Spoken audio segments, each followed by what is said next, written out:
Someone like you doesn't handle this kind of capital, sneers the manager, his gesture theatrical as he feeds the black woman's $75,000 cashier's check into a desktop shredder while a security guard watches impassively. Dr. Evelyn Reed's face remains a mask of composure, a stark contrast to the burning humiliation inside. Marcus Thorne, the branch director with the predatory gaze of a hawk, methodically destroys her legitimate check, the confetti of her labor drifting onto the polished obsidian counter. "We have a duty to shield this institution from blatant fraud," he declares, his voice resonating through the minimalist glass and steel atrium. Patrons pause their transactions. A father instinctively places a hand on his son's shoulder. No one steps in. Through the bank's massive plate glass windows, a crew across the avenue finishes installing a gigantic holographic billboard. Leo Reed, star quarterback and Evelyn's son, flashes a winning smile next to the slogan, "Meridian Trust, your future is secure with us." Marcus doesn't see it. He's far too absorbed in demolishing the financial credibility of the woman who co-chairs the bank's Global Ethics Council. Little does Marcus suspect that his career has just imploded, with a silent audience bearing witness. Evelyn had walked through Meridian Trust's silently swishing glass doors a short while ago, her casual technical jacket and trousers a world away from her usual boardroom attire. She was taking a precious personal day. No power suit, no executive assistant, just a single, straightforward errand at the flagship Seattle branch. The bank's interior is a monument to 2028's aesthetic of sanitized wealth. Gleaming chrome, interactive glass panels, and sustainably sourced wood, all designed to broadcast stability and forward thinking. Evelyn instinctively clocks the customer flow with the precision of a data analyst. Clients who fit a certain mold receive instantaneous, deferential service, while the few patrons of color are left waiting, their presence subtly questioned by the prolonged delays. Her years in corporate strategy and her work with demographic data make these invisible patterns glaringly obvious to her. Marcus Thorne presides over the floor from his director's pedestal. He's in his late 30s, with a severe haircut and an ingratiating smile that never quite warms his eyes. He directs his team with clipped, efficient motions and a barely veiled irritation. When an older Asian man approaches with a question about a digital transfer, Marcus lets out an exaggerated sigh before fobbing him off on a trainee. "Let's keep the main queue moving for standard transactions," Marcus calls out, loud enough for half the branch to hear. The man bows his head slightly, the embarrassment clear in his retreat. Evelyn takes her place in the queue for high-value deposits. Despite 2 open stations, she waits for 22 minutes, watching as patrons who arrived long after her are ushered forward. She observes silently, her mind a running ledger of microaggressions. When her turn finally comes, Marcus intercepts her. "I can handle this personally," he says, ushering her toward his station with a guiding gesture that is both proprietary and dismissive. His eyes perform a rapid scan of her attire, lingering on her simple jacket and worn messenger bag, making a series of flawed calculations and assumptions. The $75,000 check Evelyn holds is her honorarium for a keynote speech on ethical AI development, a speech she delivered at a summit ironically sponsored by Meridian Trust's own Digital Futures Foundation. Marcus picks up the check with 2 fingers, as if it were a soiled tissue. "This is a significant amount," he remarks, examining it with the theatricality of a stage magician. Near the main entrance, technicians are calibrating the new holographic window display. A marketing team stands by, repeatedly glancing at their smartwatches, waiting for a signal. Focused entirely on Evelyn, Marcus is oblivious to their presence. As Marcus holds the check up to a light source with feigned suspicion, Evelyn notes the name on his magnetic lapel pin. Marcus Thorne. She commits it to memory. Quite a large sum for a personal deposit, he emphasizes, loading the word personal with a cargo of doubt. His manicured fingernails tap a staccato rhythm on the countertop, a drumbeat of impatience masquerading as diligence. It's a payment for professional services, Evelyn explains, her voice steady. She slides her state ID and a digital business card, which she beams to his terminal, across the counter. He gives her credentials a cursory glance, then returns to inspecting the check, turning it over and over as if searching for a hidden microchip. At the adjacent station, a man in a rumpled tech bro hoodie deposits a check of a similar amount with no friction, just a casual chat about the latest crypto fluctuations. We have rigorous protocols for non-standard transactions, Marcus states. This protocol seems not to apply to the man next to her, whose transaction concludes with a fist bump. I can't help but notice the gentleman beside me is depositing a comparable sum without undergoing this level of scrutiny, Evelyn points out, her tone professional, yet sharp as a shard of glass. Marcus's posture tightens. Every transaction is evaluated on its own merits, he says dismissively, beckoning to Clara, a young teller. He whispers to her, and Clara's eyes widen as she glances from him to Evelyn. In Marcus's own mind, he is a bastion of security. He has convinced himself that there is no legitimate way this woman could come into possession of this much money. His biases are so deeply ingrained they feel like objective analysis, a risk assessment so routine it registers as fact, not prejudice. I would like to speak with the branch's general manager, Evelyn requests, her composure unbreached. A self-satisfied smirk plays on Marcus's lips. The GM is attending a conference in Tokyo this week. I am the acting director. His sense of authority seems to inflate him physically. We will need to contact the issuing party to verify the authenticity of this check. That process can often take several business days. The check is issued by Meridian Trust's Corporate Finance Division, Evelyn notes, from this very institution. Marcus's rhythm breaks for a fraction of a second before he recovers. Even internal transfers require secondary verification when the amount is atypical for the receiving account holder. He lets the accusation hang in the air. The deliberate confrontation is beginning to attract stares. Some patrons look away, feigning sudden interest in the digital art on the walls. Others watch with a disturbing, captivated interest, witnessing a live performance of power in an otherwise sterile environment. As the tension thickens, Evelyn's smartwatch buzzes. A message from her son, Leo, flashes on the screen. Mom, the holo billboard is officially live. Are they rolling out the red carpet for you at the branch yet? Marcus seizes the opportunity to escalate, his voice taking on a tone of patronizing deliberation. Perhaps, ma'am, you don't quite grasp what a document of this nature entails, he says, speaking with the exaggerated slowness one might use for a child. His voice is now loud enough to carry across the atrium. Heads turn. This appears to be a corporate payment, not a social services stipend. The implication is surgically precise and deeply venomous. A woman standing in line visibly flinches. This is a legitimate cashier's check for services rendered, Evelyn states, her dignity a shield against the mounting hostility. I have been a client of this bank for 2 decades. Marcus makes a show of tapping her details into his terminal, tilting the screen just enough so she can't see, but ensuring his exaggerated reactions are visible to the assembled audience.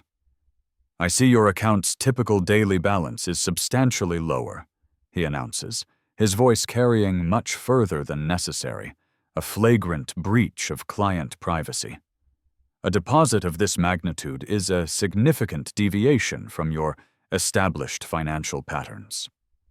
Clara, the younger teller, shifts her weight uncomfortably behind her counter.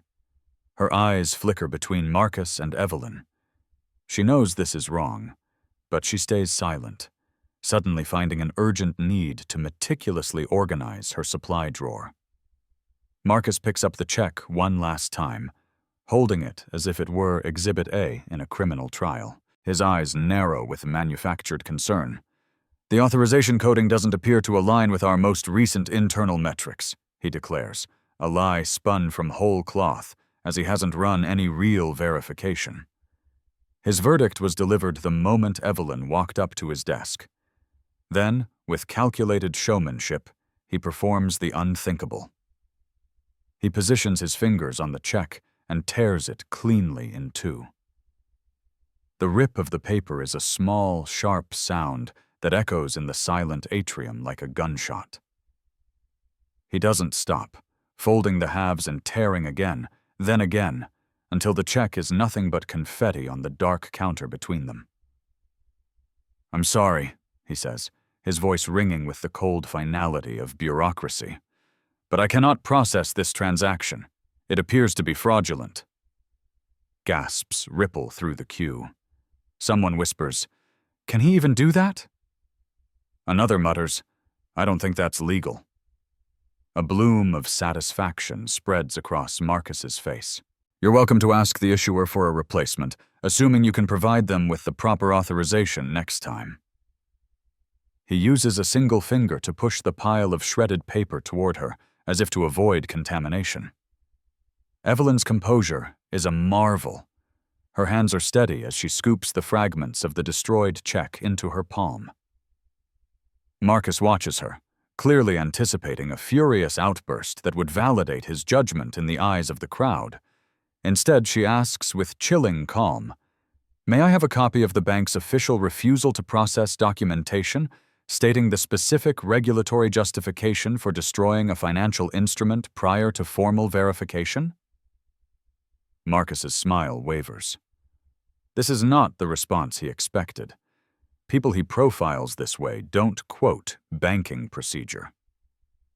"We don't provide documentation for the rejection of fraudulent items," he invents on the spot, backing himself into a procedural corner.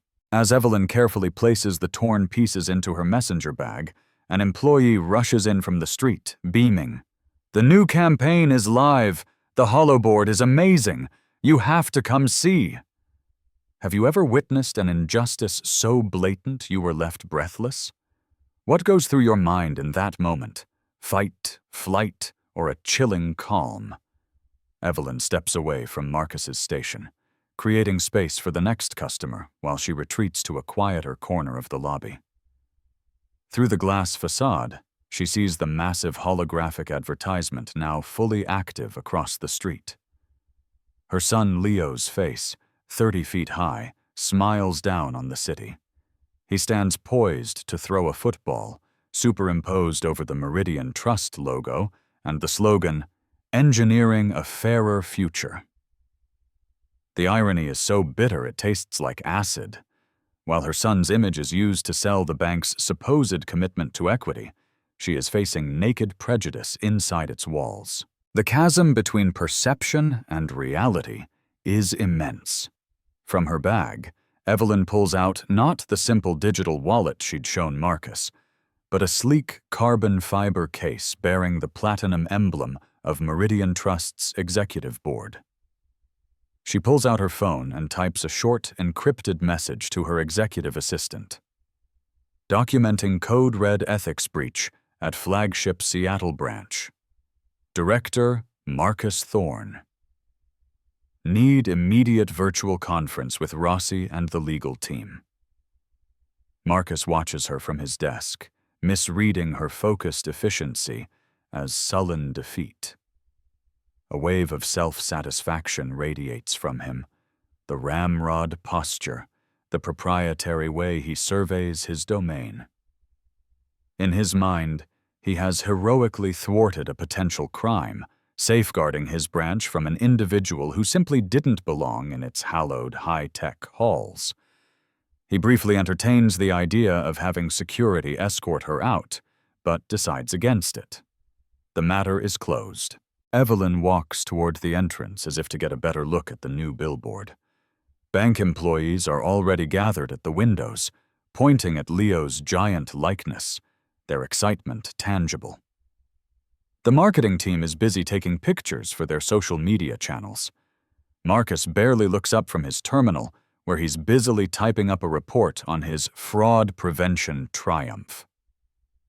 On the sun-drenched steps outside, Evelyn makes a call, her voice shifting into the clipped, authoritative tone she reserves for the boardroom. "Isabella, I need a comprehensive operational review of the downtown Seattle branch, effective immediately." She listens for a moment. "No, I'm not at headquarters. I'm standing on the pavement directly in front of it. Yes, it's that critical." The call lasts precisely 90 seconds and concludes with, "I'll handle the initial documentation personally." Evelyn ends the call and looks up at her son's smiling face on the billboard. The jarring contrast between his celebrated image and her degraded treatment solidifies her resolve. This is not about a personal insult or a single act of discrimination. This is for every person who has been misjudged, every qualified candidate overlooked, every customer treated with suspicion because of how they look. Her expression hardens. This will not just be corrected, it will be systemically dismantled, starting today. She re-enters the branch, choosing a seat in the waiting area with a clear line of sight to both Marcus and the entrance. She takes out her tablet and begins to type, her fingers flying across the screen, documenting every detail of the encounter while the memory is painfully fresh. Marcus notes her continued presence with a flicker of annoyance. He imagines she's pecking out a futile complaint that will be swallowed by the corporate machine. He has no idea she is architecting a corporate response that will reshape the entire organization from the top down. As employees return to their stations, Marcus's desk phone chimes with a call from the regional office. He silences it without a glance. He's too important for interruptions right now. 30 minutes pass. Evelyn remains in the waiting area, her focus on her tablet absolute. Her unwavering presence starts to visibly unnerve Marcus, who clearly expected her to have slunk away in shame. He keeps shooting glances in her direction, each one more vexed than the last. Clara, the young teller, approaches Evelyn, a nervous tremor in her smile. "Ma'am, is there anything else we can assist you with?" The rote quality of the question makes it obvious that Marcus sent her as a proxy to encourage Evelyn to leave. "Yes, there is actually," Evelyn replies with a professional smile. "I'd like to review your branch's Digital Equity and Access Act compliance file. The request for DEAA paperwork, something only high-level banking compliance officers or regulators would know about, visibly startles Clara. Her eyes widen in confusion. Marcus spots the exchange and swoops in, physically positioning himself between the two women. "That information isn't available to the general public," he declares, dismissing Clara with an abrupt nod. "Actually," Evelyn counters, Federal Regulation 303.4 mandates that all chartered banks maintain a public file of their DEAA performance reviews for on-site inspection. Section C, Paragraph 2, to be precise. I'd like to see yours now." The casual citation of the specific regulation shatters his composure. The woman in front of him, calmly quoting federal banking law, does not compute with the fraudulent profile he has built in his head. He scrambles for a plausible excuse. "Those documents are kept at our regional headquarters." "That is a direct violation," Evelyn states calmly. "Every branch is required to maintain its own file for immediate public review upon request."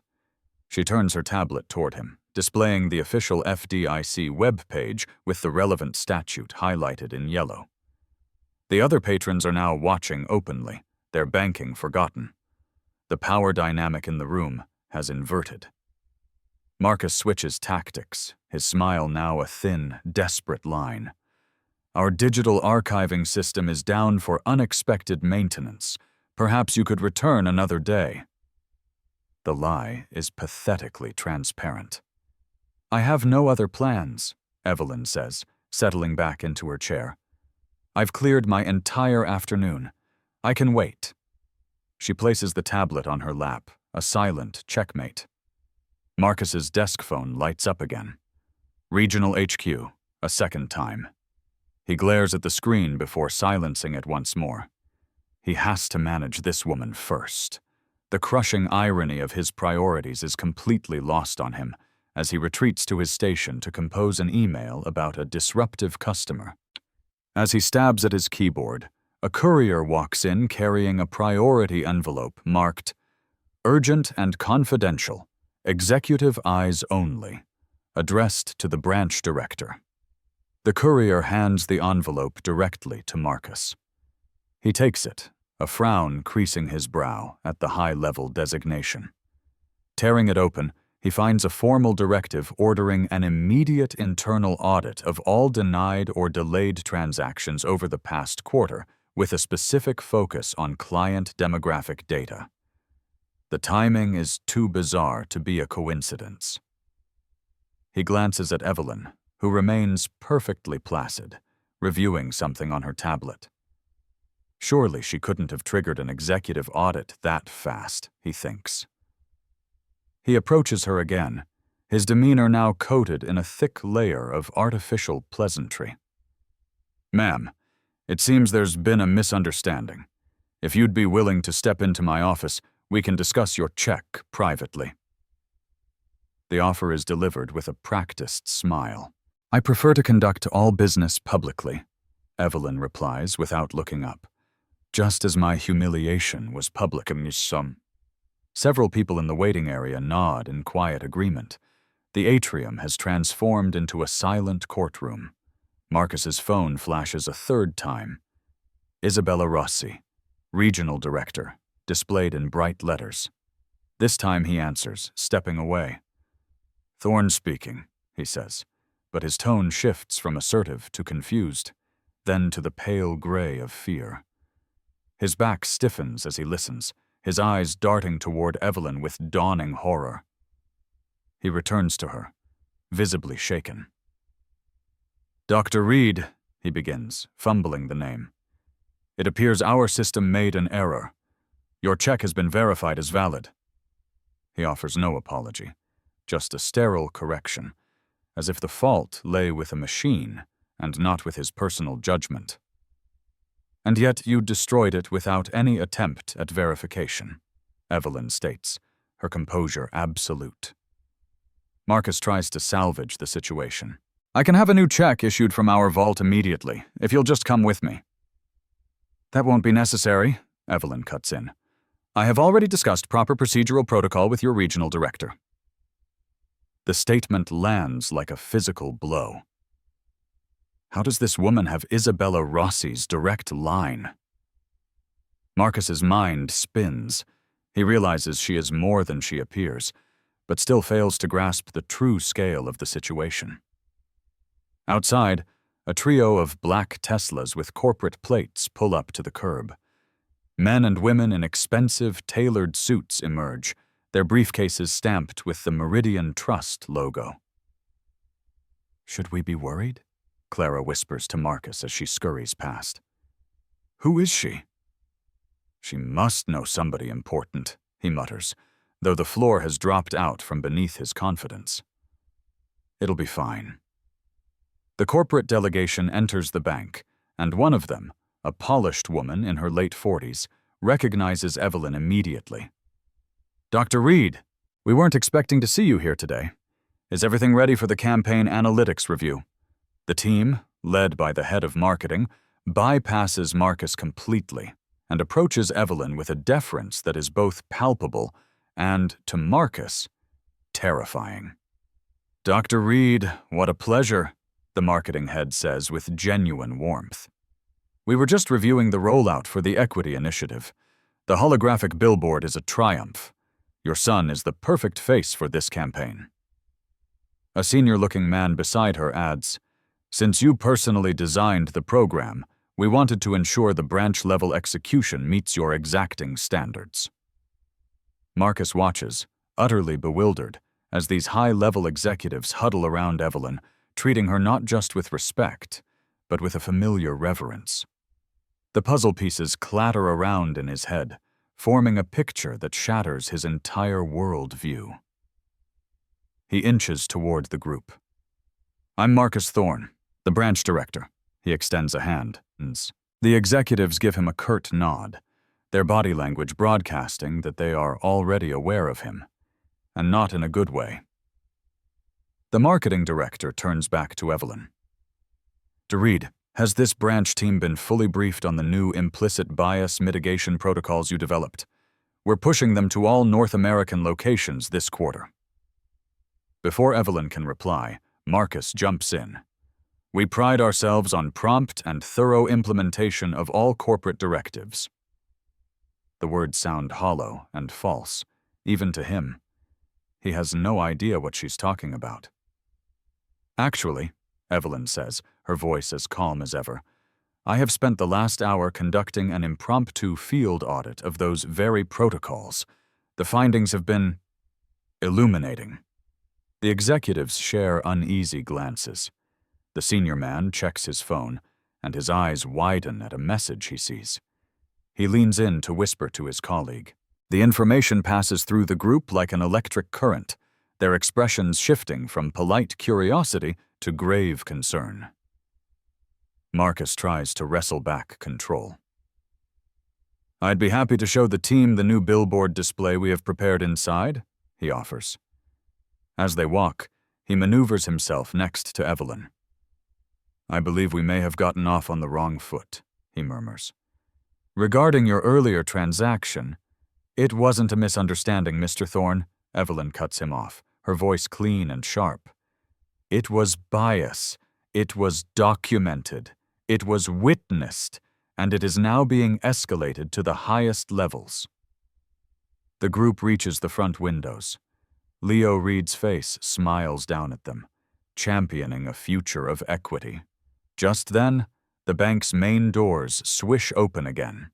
This time, its regional director Isabella Rossi herself, flanked by the company's general counsel and its chief ethics officer. Rossi, a commanding presence in a steel-gray suit, moves with an urgency that commands the attention of the entire room. "Dr. Reed," she says, addressing Evelyn directly, "I came the moment I received your documentation." Her tone is sharp and respectful. She then turns to Marcus, and the temperature in the room plummets. "Mr. Thorne, the conference room. Now!" Marcus stares, dumbfounded. "Dr. Reed," he repeats, the title finally clicking into place with a sickening thud. His eyes jump between Evelyn and the executives, the frantic calculations visible on his face.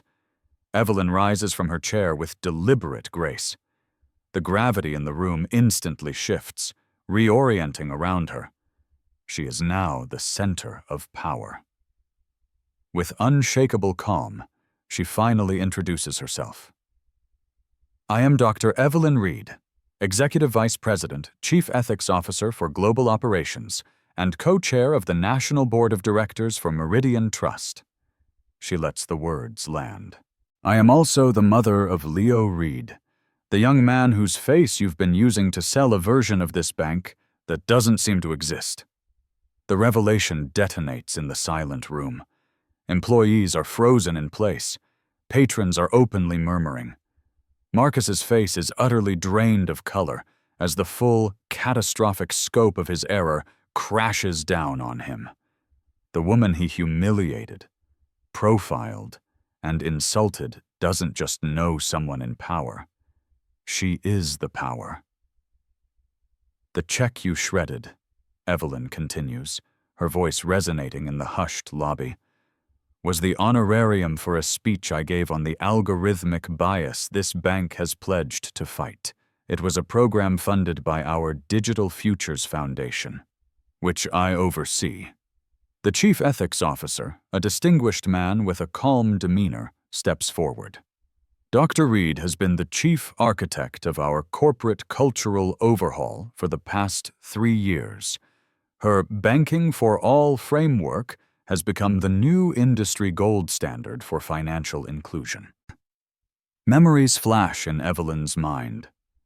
Contentious board meetings, late-night strategy sessions, shaking hands with community organizers. Leo's pride in her work was what convinced him to be the face of the campaign. The shredded check represented his entire fee, which he was donating directly to her non-profit dedicated to teaching digital literacy in underserved communities. Marcus stammers, his world collapsing. There was no way for me to know. Your client profile didn't indicate. That is precisely the point, Evelyn interrupts, her voice resonating with authority. Access to financial services should never be contingent on a customer's perceived status. The very policies you flouted today were specifically designed to prevent this exact type of discriminatory profiling. The General Counsel opens a portfolio. Mr. Thorne, we have documented 17 similar incidents under your direct supervision in the last quarter alone, all involving minority customers, all involving legitimate transactions that were delayed, denied, or mishandled. Clara and the other tellers stare at their shoes, the weight of their silent complicity pressing down on them. Marcus's certainty, the bedrock of his professional identity, shatters. The conviction that he was protecting the bank from criminals is exposed for what it was, a shield for his own prejudice. The delicious turning of the tables. Is it just satisfying? Or does it also make you wonder how many similar injustices go unanswered because the victim doesn't have a hidden ace to play? Is justice only for the powerful? Isabella Rossi gestures towards the conference room. Mr. Thorne, let's continue this discussion in private. Two security officers materialize near the entrance, their presence discreet but unambiguous. As Marcus is led away, a man defeated, Evelyn surveys the silent atrium. Every eye is on her. The woman who walked in as just another customer now stands revealed as the conscience of the institution, caught in the crossfire of the very battle she was leading. As the conference room door clicks shut, Evelyn turns to the assembled staff. This is not the end of a situation, she announces. It is the beginning of a transformation. The aftermath is a 14-day corporate blitzkrieg. Evelyn Reed channels the raw data from a single incident into a catalyst for sweeping, systemic reform. Inside Meridian Trust's executive boardroom, sunlight pours through the panoramic windows as Evelyn addresses the leadership team. Behind her, holographic displays project the damning metrics her team compiled within 48 hours. This is not about the punitive action against one employee, she states, using a laser to highlight discriminatory patterns across multiple branches. This is about confronting a profound systemic failure in our corporate culture. Marcus Thorne was not an anomaly. He was a symptom of our institutional blind spots. The CEO shifts in his chair. Our data analytics, Evelyn continues, advancing the slide, reveal an ugly truth. Customers of color wait, on average, 42% longer for service. They face triple the scrutiny for identical transactions and have their transactions denied 5 times more often than white clients with the exact same financial profiles. This is not anecdotal. It's structural bias embedded in our algorithms and our practices. In a separate room, the bank's legal team pores over compliance reports. The potential liability is staggering. Class action lawsuits, federal regulatory fines, the irreversible erosion of community trust. A senior lawyer scribbles figures on a smart tablet, the numbers making him physically wince. The financial exposure is catastrophic, he tells the group, but the damage to our reputation could be fatal. Meanwhile, Marcus undergoes a series of formal hearings. Security footage is played on a loop, a clear and damning visual record of his disparate treatment.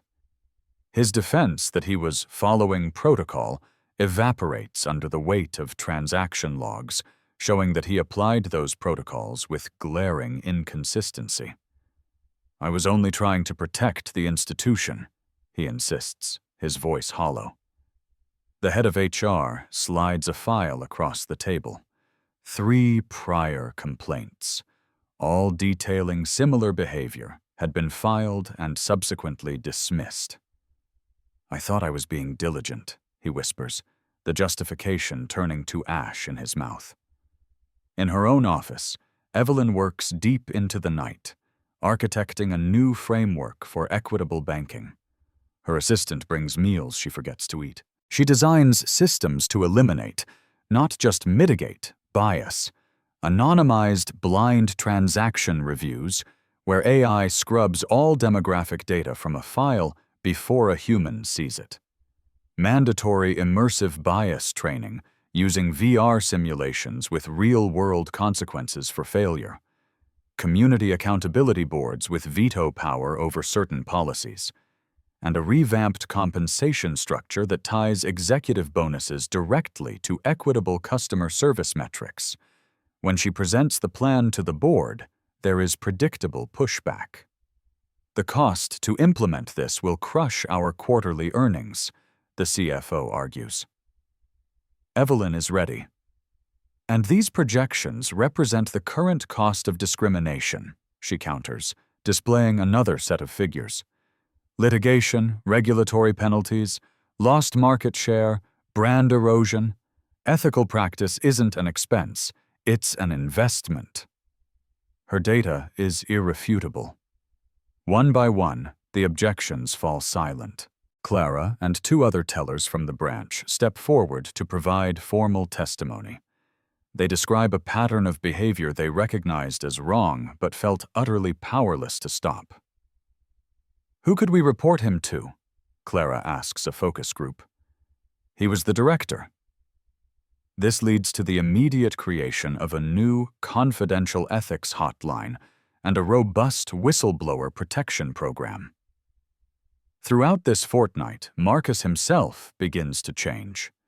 He moves through the classic stages of denial, anger, and bargaining before arriving at a place of brutal recognition. In a session with an industrial psychologist, he watches a split-screen compilation of his interactions, comparing his body language and tone with different customers. The evidence is irrefutable. "I didn't see it," he finally admits, his voice cracking. "I honestly believed I was making objective decisions." "Bias is most effective when it's invisible to the person who holds it," the psychologist tells him. "The question is what you do now that you can see it." Leo joins a strategy meeting, not as a celebrity, but as the son of the woman who was publicly shamed. "The billboard campaign is meaningless if it isn't backed by tangible action," he tells the marketing executives. "My face cannot be a mask for a flawed system." His impassioned plea reshapes the entire campaign, shifting its focus from smiling representation to transparent accountability, highlighting the specific policy changes being implemented. 10 days after the incident, the board reconvenes to vote on Evelyn's reform package. It passes unanimously, not because of a sudden attack of conscience, but because the business case is undeniable. As the meeting concludes, Evelyn's phone rings. It's the head of a national banking commission. "Dr. Reed, we've been monitoring the situation at Meridian with great interest," the woman says. "We're forming a federal task force to establish new industry-wide standards for digital equity. We would like you to lead it." The ripple from a single act of prejudice is about to become a tidal wave of national reform. Marcus sits before the disciplinary panel, his hands clenched so tightly on the table his knuckles are white. The spacious conference room feels devoid of oxygen. 5 stone-faced executives are here to decide his fate. 2 weeks of intensive review have stripped away his arrogant facade. leaving behind a man confronting a version of himself he never knew existed. Looking at the complete record, the head of HR says, her voice flat. We have 17 verifiable cases where your personal judgment resulted in discriminatory outcomes for customers. Taken individually, each could perhaps be argued as procedural caution. Taken together, they constitute an undeniable pattern. Marcus stares at the security stills, the transaction logs, the compiled data. The ghost of a defense dies on his lips. I never saw myself as a racist, he murmurs. Evelyn enters the room and takes a seat, not with the panel, but separately. Her presence is not for vengeance, but for oversight. The core issue here is not what Mr. Thorne believed his motives were, she says, addressing the room. It is why our systems and culture permitted this pattern to flourish unchecked. Termination is the most obvious outcome. His career in finance is effectively over, regardless of the decision. Then, Evelyn speaks again. Firing Mr. Thorne provides a neat conclusion, but it solves nothing, she states. It allows us to scapegoat an individual while ignoring the institutional culture that shaped his actions. She pauses. I propose an alternative. The executives lean forward. Mr. Thorne can accept immediate termination, or he can be reassigned. He can spend the next year working with my team to develop and implement our new anti-bias training programs, using his own experiences as the central case study. The room is utterly silent. True accountability isn't about punishment. It's about restoration and change, she continues. His journey from complete unawareness to painful recognition could be a uniquely powerful teaching tool for others who share his blind spots. Marcus looks up, his expression one of pure shock. After what I did to you? Why? He asks. Evelyn meets his gaze. This was never about you and me, Mr. Thorne. This is about fixing a broken system. Your experience can either be discarded or it can be used to ensure this never happens again. An eye for an eye, or a path to redemption? If you were in Evelyn's shoes, would you have pushed for punishment or offered a chance for true, difficult change? What does real accountability look like? The verdict is delivered. Marcus is placed on indefinite probation, permanently barred from any customer-facing management role, and reassigned to the Ethics and Inclusion Division. This is not leniency, the HR director states. It is a profound form of accountability. Your employment is contingent upon your full participation in this reform. After the hearing, Marcus approaches Evelyn. I have a great deal to learn, he says, the simple acknowledgement more powerful than any apology. Yes, Evelyn replies. We all do. As Marcus leaves the building, he passes a team of workers installing a new plaque in the lobby.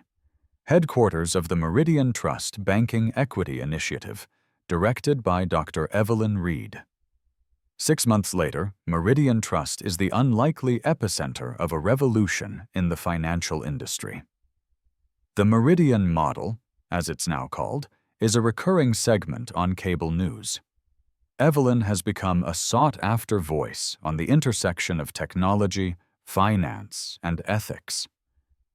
Equity is not a charity, she explains on a live broadcast. It is a market strategy. Our customer retention in previously underserved demographics is up 17% in 2 quarters. The data is undeniable. Wait times have equalized. Loan approvals are now demonstrably free of demographic bias. Competing banks, once smugly distant, are now sending emissaries to study their methods. Marcus, in his new humbling role, leads training sessions for branch managers across the country. The story of his own failing is his most potent tool. I thought my job was to spot risk, he tells a captivated audience. I failed to see that the biggest risk was my own unexamined prejudice. The managers listen with a discomfort that signals recognition. Regulatory bodies begin incorporating elements of Evelyn's framework into their official compliance guidelines. The advocacy groups that once protested outside Meridian's headquarters are now inside, co-designing community investment projects. Leo's billboard now features metrics of success: the number of new small business loans to minority entrepreneurs, the number of participants in their digital literacy workshops. Jennifer, the once silent teller, is now a branch manager herself, a fierce guardian against the very patterns she once felt helpless to confront. But the most profound change is in the numbers. Audits show a financial ecosystem slowly rebalancing itself. The barriers are dissolving. When Evelyn is invited to give the keynote at the National Banking Conference, she receives a message. Marcus has requested to give her introduction. "No one is better qualified," he wrote, "to explain why this work matters." 1 year to the day, Evelyn walks through the same glass doors of the Seattle branch. The change is both subtle and absolute. Holographic displays near the entrance show real-time service metrics, transparently tracking the branch's commitment to equal wait times and fair treatment. The air of invisible hierarchy is gone. Marcus is there at a station labeled Community Financial Navigator. He is helping a young couple apply for their first small business loan. He greets Evelyn with quiet, genuine respect. "Our community investment fund just hit its annual target a month ahead of schedule," he informs her, showing her the data on his tablet. 42 new businesses funded. 70% are owned by women or minorities. "And the customer satisfaction scores?" Evelyn asks. "Completely equalized," he confirms. The quarterly review shows no statistically significant deviation across any demographic. They walk through the transformed branch. The staff is more diverse. The artwork on the walls is from local artists of all backgrounds. Photos from community workshops are prominently displayed. Leo drops by, home from his first year in a graduate program for social economics. "Your case study is required reading for my Systemic Change seminar," he tells Marcus, with no trace of malice. "The professor uses you as the prime example of how institutions can only improve when they're brave enough to acknowledge their own failures." Marcus nods. "The most important education I ever received," he says, "was learning to see what was right in front of me." Before she leaves, Evelyn addresses the branch staff. "Progress is not measured by a single moment of crisis," she tells them, "but by the resilience of the systems we build to ensure that crisis is never repeated." As she finishes, Richard, standing not above his colleagues but among them, adds, "I used to think equity meant treating everyone identically. I now understand it means ensuring everyone has what they need to thrive, and that often requires seeing and addressing their unique challenges." The afternoon ends with Evelyn making a simple deposit, a grant check for her foundation. The transaction is seamless, professional, and unremarkable, banking as it should be. As she leaves, she pauses outside and looks back at the ordinary flow of business. Patrons entering and leaving with confidence, staff helping them without judgment. The mundane reality of it all is the greatest success. Equality so deeply embedded in the daily routine that it has become utterly normal. This, she knows, is the real victory. Not the high-drama confrontation, but the quiet, persistent, and now self-sustaining machinery of change. This quiet victory feels more profound than any loud confrontation. Does this make you optimistic that real, lasting change is possible? Or does it feel like a rare exception to a frustrating rule? What's your take on humanity's capacity to evolve past its own biases? If you've been inspired by Dr. Reid's journey from public humiliation to systemic transformation, make your voice heard. Click that subscribe button to join our community of thinkers, doers, and storytellers. Enable notifications so you never miss our weekly deep dives into justice, accountability, and the power of change. Remember, every subscription is a vote for stories that matter. Stories where the arc of the moral universe gets a firm, decisive bend toward justice. Subscribe now.